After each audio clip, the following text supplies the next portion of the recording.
Hi, good evening, everyone. So nice to see you. Wonderful to see you. What a full theater. We're so glad you're here. My name is Sarah Rafson. I'm the Associate Director of Public Programs here at the GSD.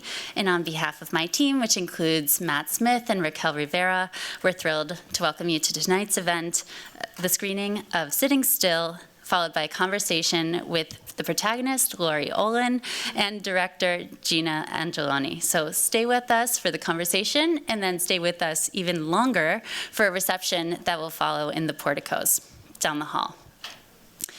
Now, looking ahead, I also want to invite you back for a number of exciting public programs that we have coming up here at the GSD, many of which deal with the themes that are coming up in this film, particularly landscape architecture.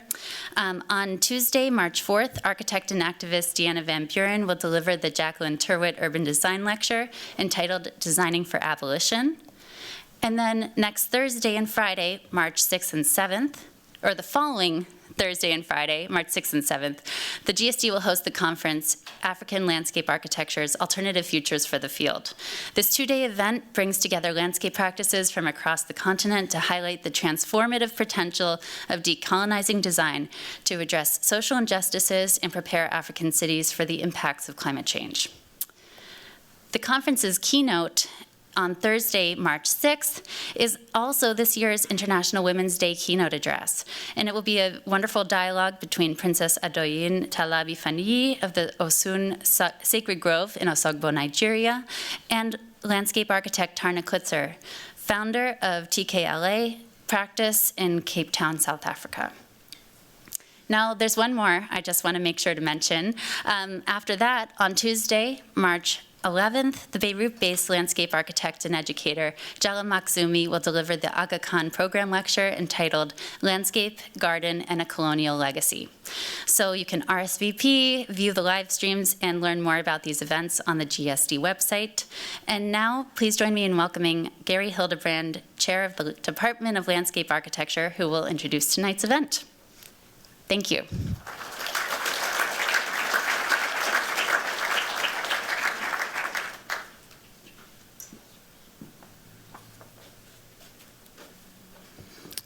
Good evening. Wonderful crowd. Thank you, Sarah. Thanks to Raquel and Matt also for the good work they do for our events. I'm Gary Hilderbrand, Peter Lewis Hornbeck Professor in Practice in Landscape Architecture here at GSD, and it's my honor to welcome you tonight. Tonight's event is supported by the Bonnie and Gary Sellers Leadership Fund for Landscape Architecture. Established in 2018 by alumna Bonnie Sellers, MLA in 1975, and her husband Gary, the fund supports lectures and workshops that bring students together with professionals and subject matter experts to ensure they have effective connections to the world of practice. It is an incredible honor to welcome Laurie Olin back. He was just about here. It was in November. I think he likes us. Laurie was here lecturing in the fall, and I'll just say that he left us in a spell of admiration and inspiration with his talk, which you can see on YouTube, and you should if you haven't, of his own lifetime with books, reading, writing, collecting, drawing, observing, publishing, and it was a memorable talk. And after his talk and his appearance in two of our classes, one with our first-year MLA class, Spellbinding, and our professional practice class, Spellbinding, I was there, with Karen Janoski and Scott Geiger, Laurie admitted to me that he'd not been sure he would enjoy that visit after 40 years. He was a bit stressed about it. I can't imagine Laurie being stressed. But in fact, he enjoyed it, as we know, and that made me feel very relieved and happy to welcome him back. I'm equally pleased tonight to welcome the very dear Gina Angelone. the eminent filmmaker who worked with Laurie to realize the amazing work you are about to see.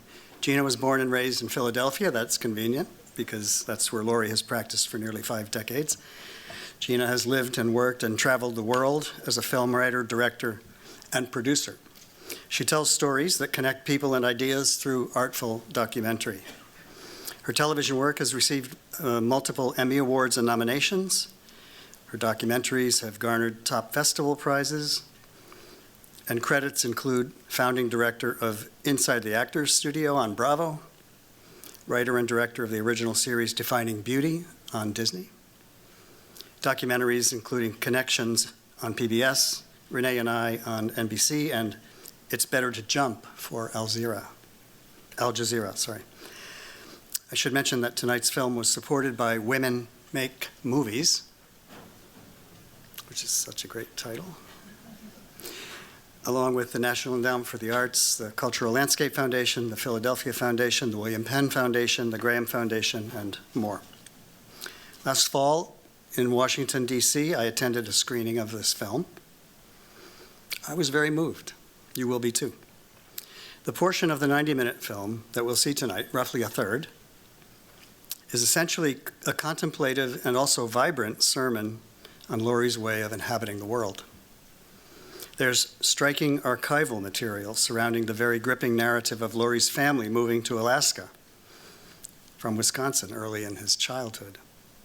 And at age 5 or 6, I can't remember exactly, but it's young, starting to draw everything he saw as a way of making sense of a world that seemed foreign to him. The film is really about seeing and contemplating the world through drawing as a way of learning about the world. My selfish hope for Sitting Still is that it reaches a whole set of audiences already doing this, beyond the design community, film lovers, urbanists, artists, journalists, cartoonists, and more. Audiences who will learn more about how seeing the world from this landscape architect's point of view delivers more knowledge about the world. It's already happened. Sitting Still has been selected for 6 film festivals, and the phone is ringing still, Gina tells me, including the ARFF Barcelona, Architecture and Design Film Festival, WSXA Barcelona, the Rome International Movie Awards, the Newport Beach Film Fest, and the Architecture Film Festival Rotterdam. And they're going to keep coming, so that's very impressive. Now, I'm keeping this short because I want to get to the movie and the conversation. Laurie Olin is currently practice professor of landscape architecture at the University of Pennsylvania, Weitzman School of Design, where he has taught for 40 years. He left his job here in order to go there so he wouldn't have to get on a plane every week to teach and to lead a faculty. He could just walk across the river from the office to the campus. As many of you know, I was a student when Laurie was chair. I was sitting there, he was standing here.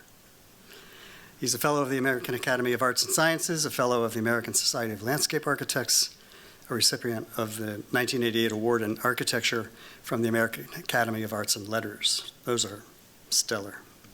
He was awarded the 2012 National Medal of Arts, the highest lifetime achievement award for artists and designers bestowed by the National Endowment for the Arts, in this case by President Obama.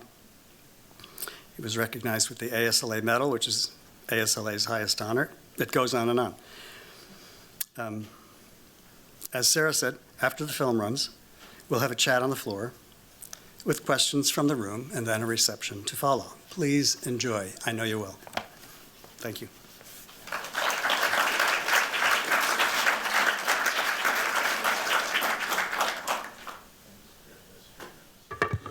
Who wants to see the whole thing? No.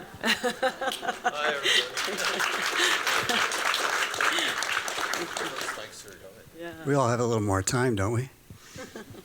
We want to hear you talk about it. Thank you, Laurie, for being the amazing protagonist of that piece of film. It's there's just so much delivered. And thank you, Gina, for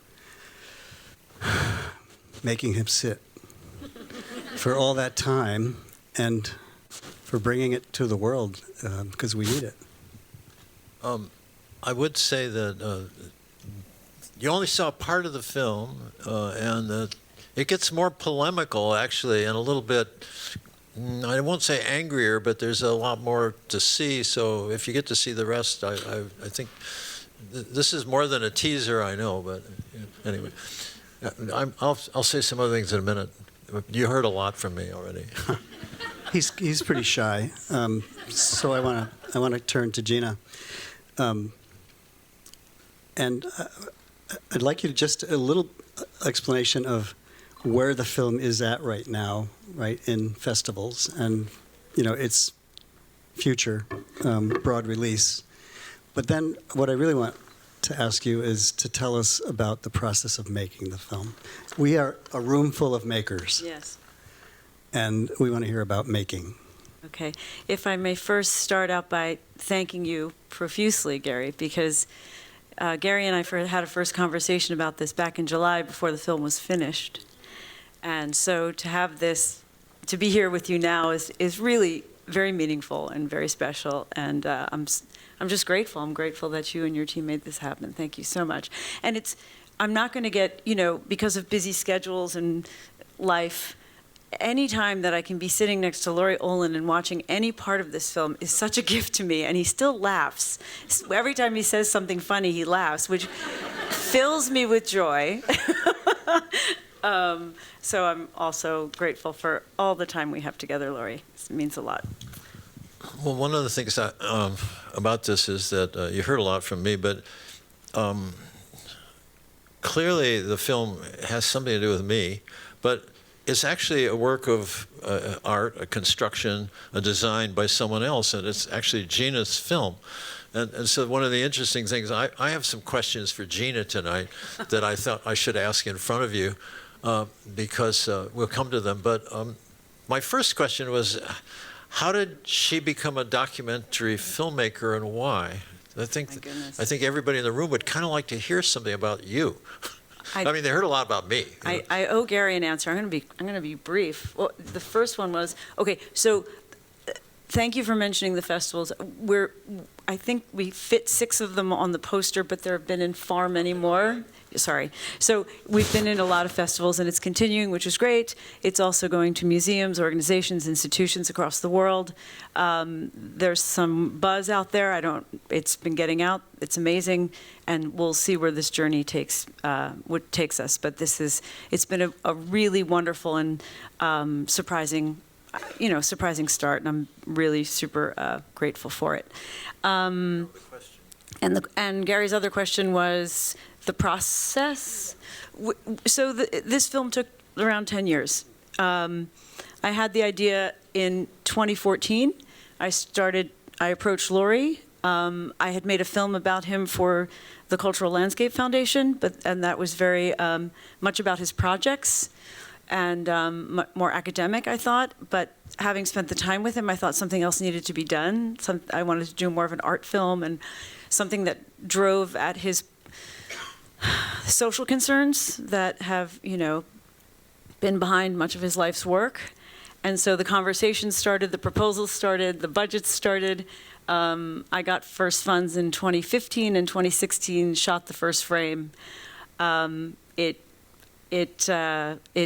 Which was the main interview with Laurie on the studio, on a soundstage, and then some B-roll time running around Philadelphia. It died on the vine during the pandemic, and I had moved from Los Angeles to Philly, and so lots of things were in transition. But then through a very, very noble grassroots effort in 2023, which is like code for dialing for dollars, was able to raise the remaining funds. And even so, there was a shortfall.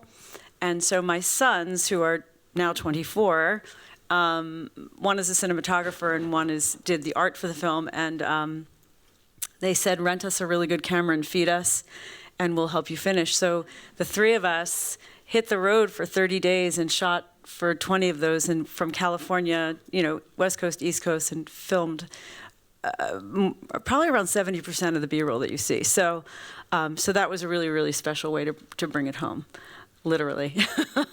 And it just came out at the end of September. So writer, executive producer, director, one-stop shop. Yeah, the solo flyer thing. I don't know. I might need some therapy about that. But Well, Gina, one of the things that's interesting, I mean, she did this with not as much money as a lot of people do when they have films, and with a very small group of people. But I think we know what a sound person does, we know what a musician does, we know I guess we know something about the cameraman. What does a director do?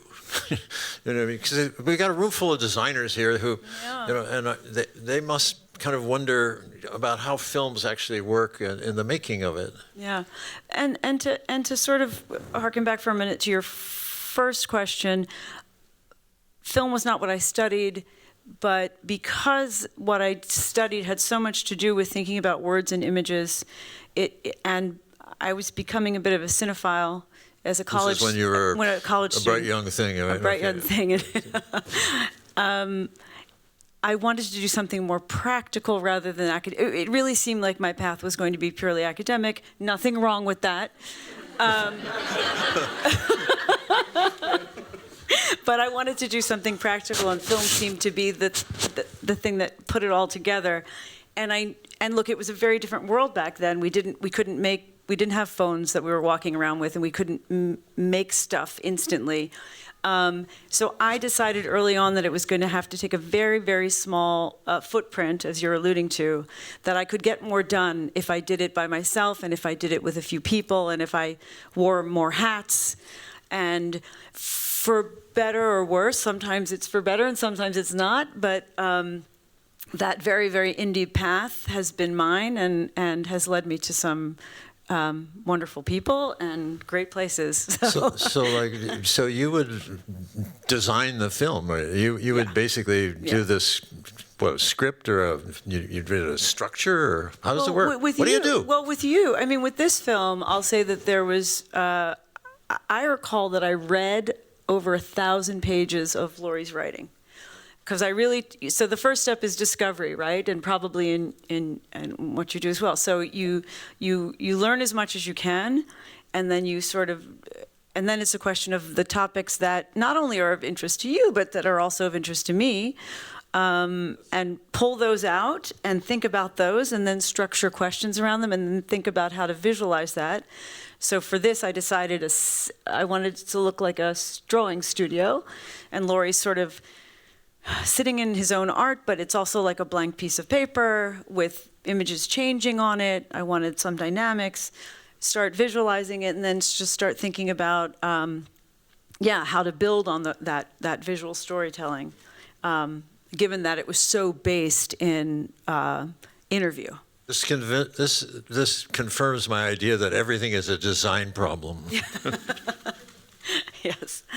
Yeah, well, it's interesting because, it was a device that I thought about in 2016, and you never know if it's going to hold up by the time the film's released. But I think, because Laurie hasn't changed at all, I think it worked. Yeah, I was looking at it, and I thought, gee, that was me 10 years ago. Oh, yeah. Oh, well. You're not doing too badly. So, Gary, what do you want? I have some more awkward questions for Gina. I could come up with one for you, too, maybe. I just have one for you, Laurie, that really stuck with me in I guess, October when I saw it. And again tonight, I think it's an argument about your experience of the frontier,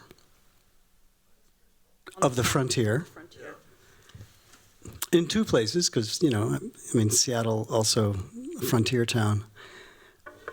Your experience of Skid Road brings you to the thought that we have an abandoned public realm. We have a poverty-stricken public realm. And then the more you look, the more you see good public realm, and you become what maybe I think of as the best public realm designer that we know. Well, it's kind of you. I thought, we should, when I went to Europe, I thought, look at Paris. They didn't design this for tourists. They designed it for themselves. They wanted to have a good life in their own cities. And so, yeah, when Haussmann was the prefect of the Seine and he invented a way to finance things by, tax increment financing, it's like Wimpy, I'll pay you tomorrow for a hamburger today. One of the things he did was basically said that they would do this redevelopment and that they would take the taxes in the future to pay bonds off for the construction they had now. And they built all the parks that we basically see in Paris except a couple of the royal gardens. And all that stuff you see in the 19th century paintings of the parks by Pissarro and Manet and Monet and all those parks that we go visit today, they were all built in a 25-year period of public works by people who wanted to improve their city. And they thought we could figure out how to pay for it. And I thought, that's pretty smart. Why don't we do that? And then I discovered that Olmsted had already been there. And I thought, yeah, okay. So he went to Buffalo and said, well, we'll do all this stuff, and we'll do these parks, and we'll do these boulevards, and then you can develop real estate around it, and then you'll be able to pay for it. And I thought, that the notion that you could actually make a city better through public works, and that it would make a place that people would want to live in and at a higher density, I thought it was the only way we might be able to save the countryside, and the only way we could stop suburban development would to make cities places people wanted to live. It seemed so clear.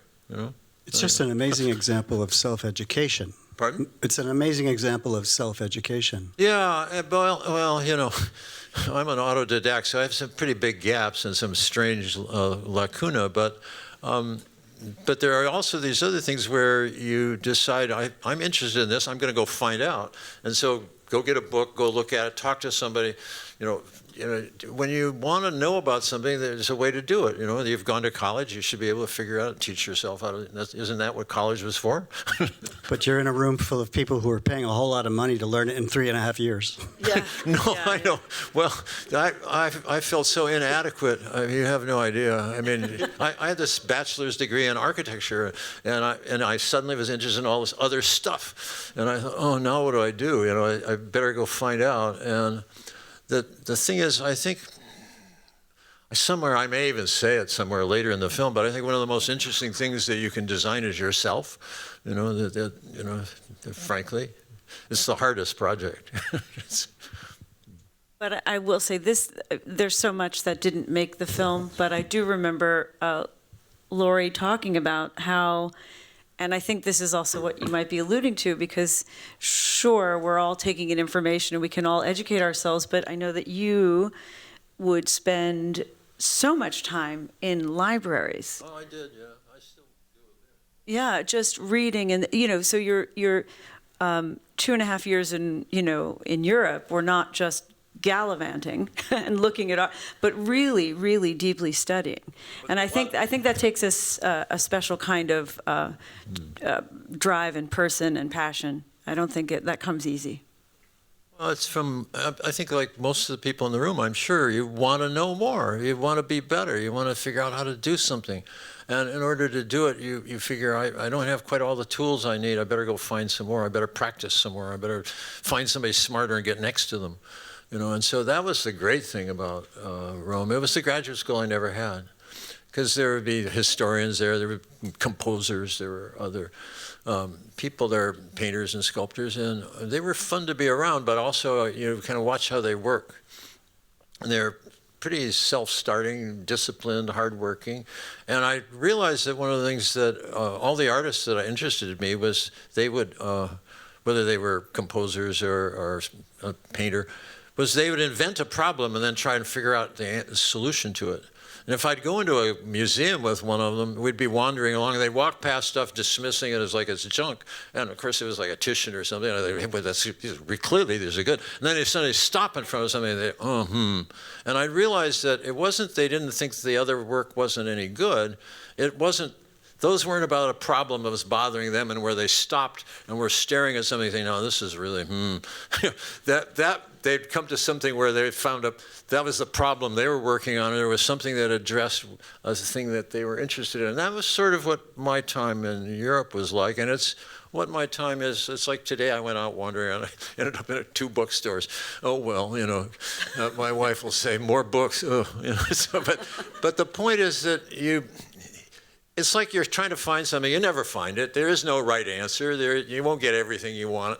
You'll not get it. But you could get some more. You could get some more of what you have, right? I sound like the guy in the film. So you sound a lot like him. Let's have some questions from the audience. We have microphones, so please hold your question until someone gives you a mic. There's one down here.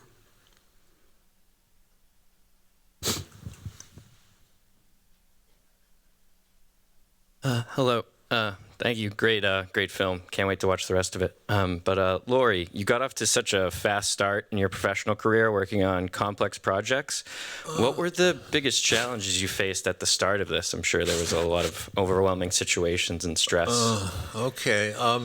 Well, he says fast start, but I was 38 when I opened the office, and I'd done a lot of other stuff before we opened the office, so it wasn't so fast. Actually, I was a kind of a slow bloomer, would say. The other people knew what they wanted to do when they were younger, like yourself. I didn't know what I was doing, and I didn't know what I wanted to do. So we didn't have such a fast start, except that I would say we won some competitions. That's the first thing that happened was, the nice thing about a competition is they don't see you usually, they just see the drawings. You're not there to talk about it. You win it or you don't based on the scheme. And so the first year, what happened, I don't even want to go through the whole story, but the problems and the challenges were Bob and I didn't have any employees, but we had students. So we kind of looked around as what happens with faculty who open an office and they say, who can draw? Who around here can draw?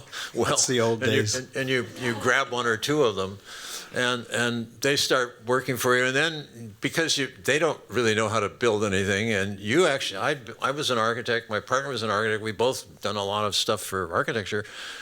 He had an MLA from here. I had worked part-time for Rich Haig. I knew something. I could grade. I'd been a surveyor. I knew how to, construct contour maps from field books of surveys and stuff. So we had some skills, but we were short some stuff. So we needed to find somebody who knew something about plants. We thought, oh God. So the first major employee we got, the first adult we got was Dennis McGlade, who's he retired. Executive producer. He was a co-producer of this film, and Dennis was marvelous. He knew everything about plants. Still, he learns more every day still. So I thought, and he was a good landscape architect. He had undergraduate from Illinois, MLA from Penn, worked for Ian McHarg, and I hired him away from McHarg's office because he was miserable there. And so, anyway, well, it's true. Anyway, but so our handicap was, Bob and I didn't know anything about plants or soil, really.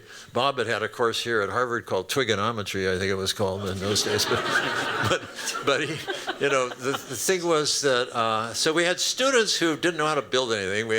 And so we got some people who were in other offices to moonlight for us on weekends and nights on the first, and by the first, we opened the office in the 1st of June, and by September we had a couple of full-time employees. We had another student who had been a carpenter, who was an MLA student, and he helped us build the office. We had no money. We had no capital. All we had was our own wits and our time. And so, we put our time in, and we got some people, but for some reason, a couple of architects thought we knew something and thought we knew about, they thought, well, these are architects who are landscape architects, they could help us. So they thought we knew about them and were friendly.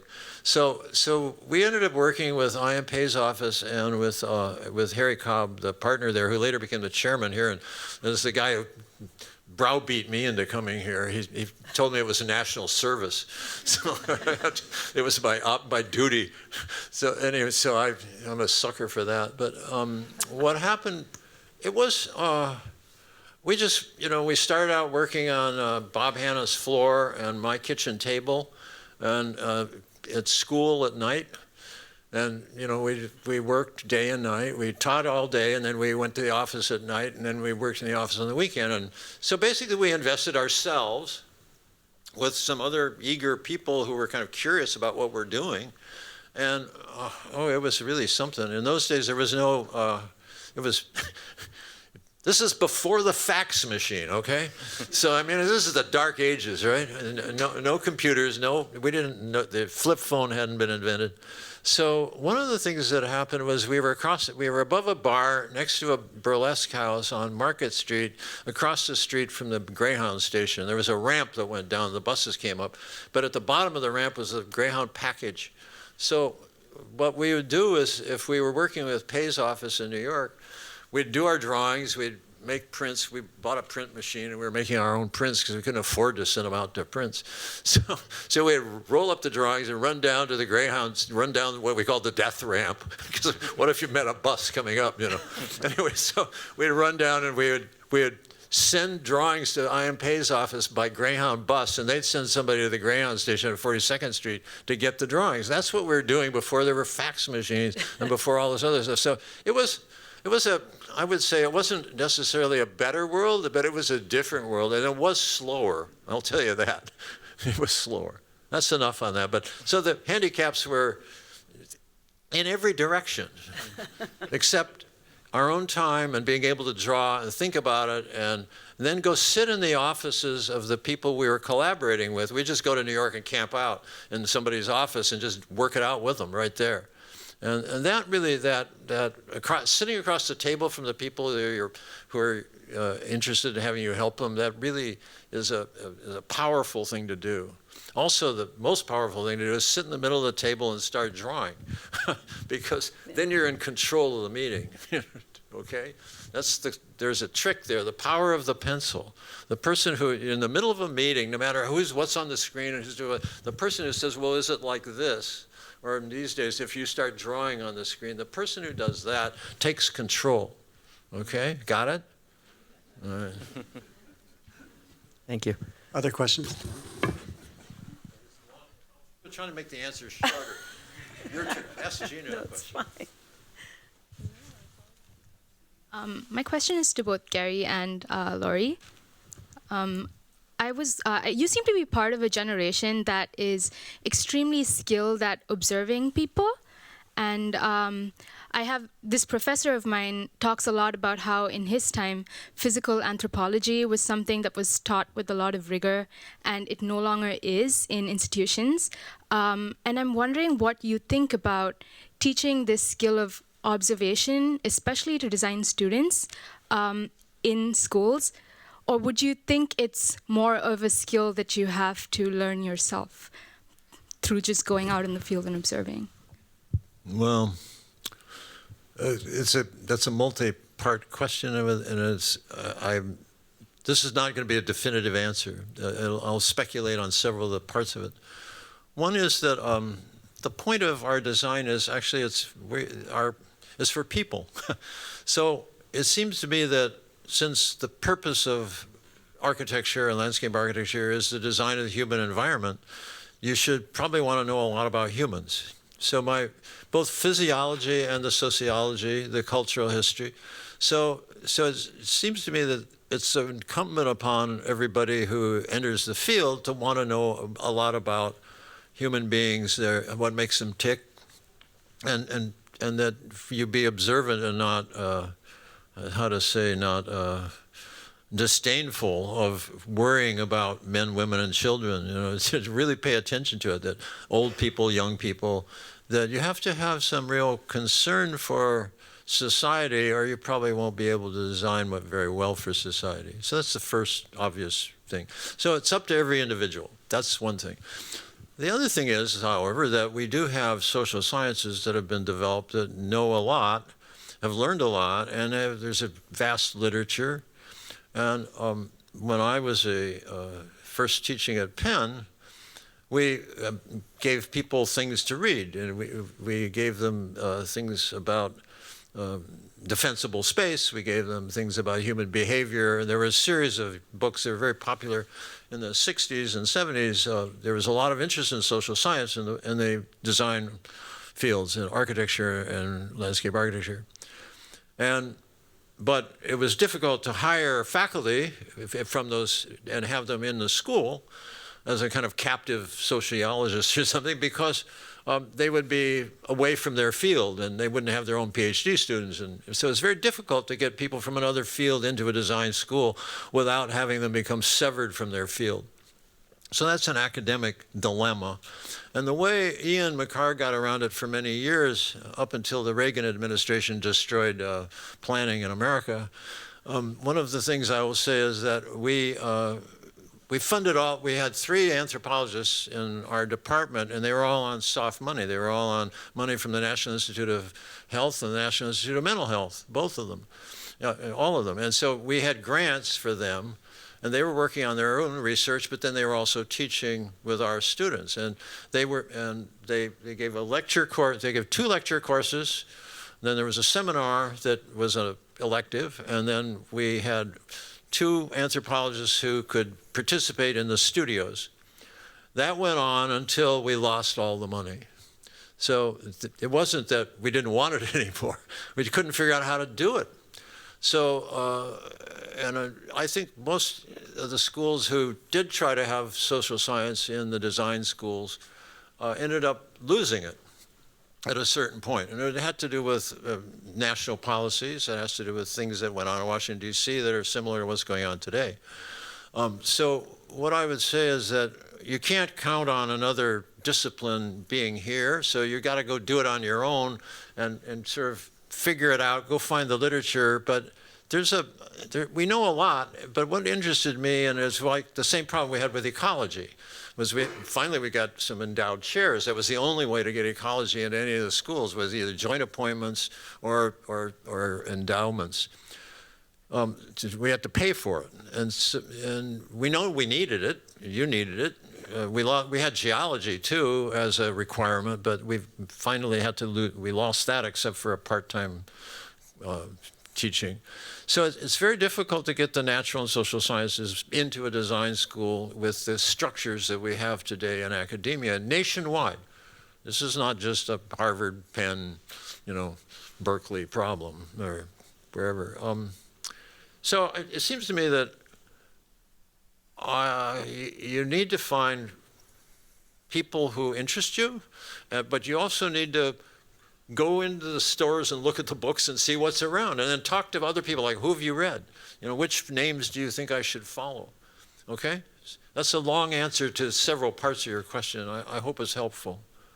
Thanks People for the may question. argue with what I just said, too. It's not necessarily, that's the world according to me. Yeah. Well, Jim, thanks for the question. Your question made me think about curriculum. Sometimes in my one-on-one conversations with students who complain that our curriculum is too fast, I tell them that I kind of agree, and I'm a believer in slow learning, kind of like slow food. And we just have the pressure, it seems, in a professional degree program, which is governed by accreditors, to deliver a whole lot in a couple of years. Right? 2 years or 2.5 years or 3 years or 3.5 years. And there isn't room for everything, right? And we may not always make the right choices about what we omit, but I think you raise a pretty interesting point. I think we do deliver some of what you're asking about in 4 required history and theory courses, but not explicitly, through the social science of anthropology. But if I may, a documentary certainly is all about the art of observation, but I think every art is. Writing is, painting is, photography is. It's ways of seeing and, sort of editing. You're sort of letting people see what you see, and by editing out specific things, by focusing light or color or form or whatever it is. So I think the good news is that one can just be in the world and practice that kind of art of observation. And I think you can do it by going to the museums, or by going with your camera, or with your, it's just one opportunity after the next if you're sort of attuned to it and present and just aware. Yeah, I'll say something else, Gina, and that is that science, let me put it this way, all the data in the world doesn't tell you what to do. It just informs your choice. And so the interesting thing about working with anthropologists, we discovered, was that they're trained to observe but not interfere. Well, the whole point of our work is to change things and interfere. So we have the complete different mental setup from a social or natural scientist in terms of wanting to mess with what's out there instead of study it and figure it out. So we have this crazy idea we can make the world better through our efforts. Well, that's a wonderful idea, but then you have to have some idea about what to try. And so everything is an experiment. Everything is a full-size mock-up, believe it or not. And that's, you don't want to, the clients don't want to hear that. They want to think that you know what you're doing and it's all going to work out. And well, you probably do know a lot, but you can't guarantee anything, because it's always, the first time anybody ever did that here this week with the sun doing whatever it's doing in the world, it's always that it's now. So one of the interesting things is that about working with these people was that they would help us with questionnaires, they would help us with data, and they would help us see what was going on better than we were.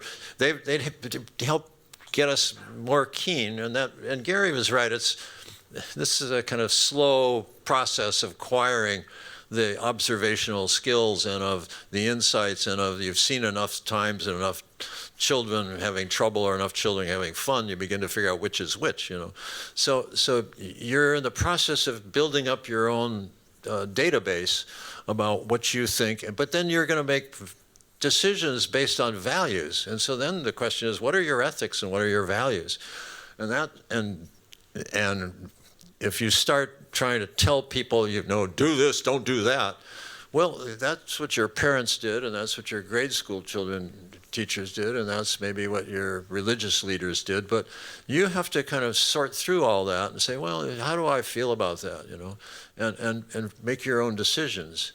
And so the data doesn't tell you what to do, it tells you what your choices are. And your choices are informed by your experience and your judgment and your ethics.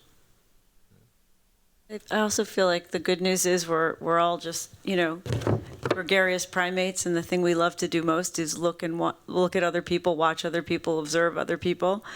That's what people do in parks. That's what people do in public spaces. We're primates. Yeah. So, those opportunities are endless, really. We're gregarious primates, and we love to be with other primates, and we love to watch them. And one of the things we like to do the most, she's right, is we like to sit together, eating, drinking, watching other people eating and drinking. I mean, we really are. There it is.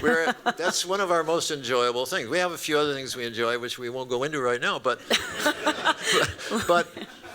But the truth is that we're alive, and we want to be well, and we want to be with other people, and we want everything to turn out. Well, it doesn't always, and we make a lot of bad decisions, as you witness, in the world around you. Well, landscape architects have a chance to actually improve things in a way very few other people do have a chance to. Architects do too. I mean, we have an enormous chance to make the world better, but it's hard work. Because the quality of the work that you do impacts people's lives directly. We have time for one or two more. Is this thing on? Yeah. Oh, well, he has a microphone already. Is that all right? Yeah. Justin. Thank you guys so much for this. I'm hoping this next question rolls off that one relatively well. We saw some drawings in this film that clearly were done in 45 seconds, and some that were done in 2 days, 3 days, right? And I think we've covered the art of observation, but there's a pretty clear act of like distillation of what's important and what's not, what makes it into the drawing and what doesn't make it into the drawing. So I guess my question for you, Laurie, is what makes it into the drawing and what doesn't, and why? And then Gina, when you're constructing a narrative, what makes it into the story and what doesn't? Especially when, you know, documentary filmmaking, you got to throw out whole chunks of people's lives just to make it practically, you know, watchable. So that's it. That's me. Thanks. Well, tough question, and I don't know the answer, but it's a contextual problem. The answer is a contextual answer, because what happens is it depends on the day, your mood, and what you're interested in and what you're presented with. And sometimes I will see something and it's just like, what is the point of all this? And it's one or two things, and you're right, it's just very clear, it's just a few lines. Other times you think part of what's special here is the accumulation of X, Y, and Z, the buildup of the layer or the detail or the texture. And so sometimes and part of it has to do with the availability. You're in a hurry or you've got enough time. So there's the chance of yourself moving through time and where you are and what's on your mind. So the context has to do everything with whether you do quick drawings or slow drawings, but it's also what you're curious about or what you think the subject has. Gina showed in the film, she had a picture of artichokes. The thing about artichokes is that they're actually a flower of a thistle-like plant, right? And they are quite beautiful with these odd colors before you cook them or peel them or do anything. And so I just was looking at, and I love the way they taste, and I like them, especially alla Judea, and if you get it at the ghetto in Rome. But those were ones that were in that drawing, that watercolor. I got those in a market down in Trastevere, and they had been brought up from a place just down the coast in Italy, and they were fresh that day, and I was looking at them, I just thought they're so beautiful, and the color and the texture. So there I took the time. It probably took 25, 30 minutes to do, because it's a watercolor, and watercolors is either all or nothing, It doesn't take very long. You can wreck it in a minute, and if you work on it too much, it's gone. The paper is part of the solution. So, but there are other drawings. You saw the drawing from Store Ahead with all the little squiggly ink line over and over and over. That took, probably 2 hours, sitting still for 2 hours, because I just wanted to just be there and soak up all that stuff and spend all that time.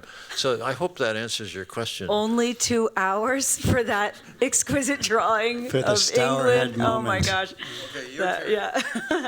What was Well, the question? the first, so I have around 100 hours of footage and a lot of interview material. And as Laurie indicated, that the whole next part of the film is really deep dive discussion, inviting all these other luminaries into the conversation about, the stuff that matters, the marks we make on the land and why they matter, and what the issues are, what the problems are, what the solutions are.